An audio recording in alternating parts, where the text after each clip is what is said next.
లోపల లేదండి. ఏమైతుందంటే ఇంటర్నేషనల్లీ ఫ్యాక్ట్ చెకింగ్ అనే ఒక కొత్త కాన్సెప్ట్ తయారు చేశారు.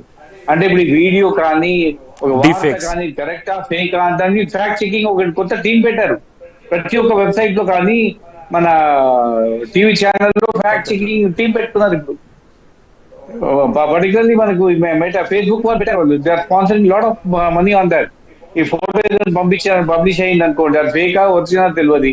వీడియో వచ్చింది కరెక్టా ఒరిజినల్ ఫేకా తెలియదు. అది దానికి ఇప్పుడు ఫ్యాక్ట్ చెకింగ్ అని పెట్టారు. దాన్ని ఎగ్జామినేషన్ చేసేది ఇది ఫ్యాక్టా కరెక్టా ఇది ఫాల్సా అని మళ్ళీ తెలుస్తుంది. అది ఫ్యాక్ట్ చెకింగ్ టీం ఇప్పుడంతా ప్రతి ఒక్క వెబ్సైట్ లో ఉన్నారు, ప్రతి ఒక్క టీవీ ఛానల్ లో పెట్టుకుంటా ఉన్నారు ఫ్యాక్ట్ చెకింగ్ టీం. ఇప్పుడు ఇక్కడ నేనేది ఏంటంటే నిజానికి వాళ్ళు అది రివ్యూ చేసుకోవడం తప్పు కాదు గౌరీ గారు. నిజానికి వెనకబడి ఉంటే దాన్ని రివ్యూ చేసుకున్నారు. అందుకనే మేము ఇంత కష్టపడ్డాం తప్ప మీ అభివృద్ధి మీద కాన్సన్ట్రేషన్ చేసాం తప్ప ప్రచారం మీద కాన్సన్ట్రేషన్ చేయలేదు, సోషల్ మీడియా మీద కాన్సన్ట్రేషన్ చేయలేదు.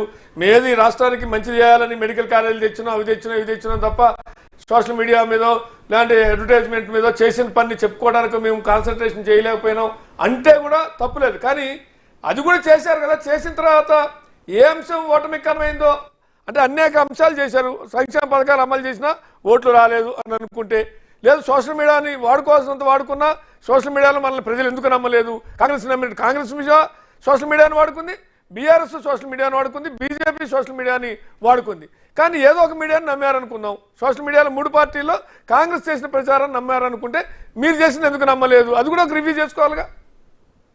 నేనే సోషల్ మీడియానే ఇగ్నోర్ చేశారా, సోషల్ మీడియానే వాడుకోలేదు. ఇందాక అనిల్ గారు చెప్పారు ఎట్లా ఖర్చు చేశారు, ఇందాక మీరు కూడా చెప్పారు దేశవ్యాప్తంగా యాడ్ సెట్ ఇచ్చారు.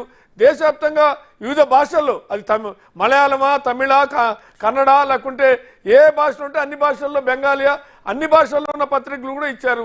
చేయాల్సినంత చేశాం. మొన్నే దశాబ్దోత్సవాలకి 700 కోట్లు ఖర్చు పెట్టారు. డిజిటల్ మీడియాకి ఇందాక నేను చెప్పినట్టు 200 కోట్లు డిజిటల్ మీడియాకి యాడ్స్ ఇచ్చారు. ఇవ్వలేకుండా చేయకుండా ఎక్కడ లేరు కదా అంటున్నా.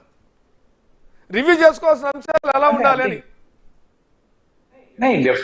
డెఫినెట్ గా బీఆర్ఎస్ పార్టీ కానీ వాళ్ళు ఆల్రెడీ 9 ఏళ్ళు పవర్ లో ఉన్నారు. జనాలు రిజెక్ట్ చేసి ఓడిపోయారు. కాబట్టి కూర్చొని రివ్యూ చేసుకోవాలి అంతే తప్ప మనకి సోషల్ మీడియా ఇంపాక్ట్ మేము ఓడిపోయామా లేదంటే గవర్నమెంట్ వెబ్సైట్ పెట్టి చేసింది, అది కాంగ్రెస్ పార్టీ వెబ్సైట్ ఉపయోగించి గెలిచిందని కాదు కదా. ప్రజలు యాక్సెప్ట్ చేయలేదు బీఆర్ఎస్ పార్టీ చేసింది. And second thing BRS reject చేసి కాంగ్రెస్ పార్టీని గెలిపించింది. వాళ్ళ స్కీమ్స్ అనుకోండి లేదంటే ఫర్ మార్పు కోసమే కాంగ్రెస్ పార్టీకి ఓట్ వేసింది అనుకోండి. కొన్ని రోజులు వెయిట్ చేయాలి, ఒక 6 నెలలు వెయిట్ చేయాలి. వాళ్ళు ఇంప్లిమెంటేట్ చేయాలని వాళ్ళ స్కీమ్స్ ఇంప్లిమెంట్ చేస్తలేదు. కానీ డే 1 నుంచి దాడి చేస్తా ఉన్నారు.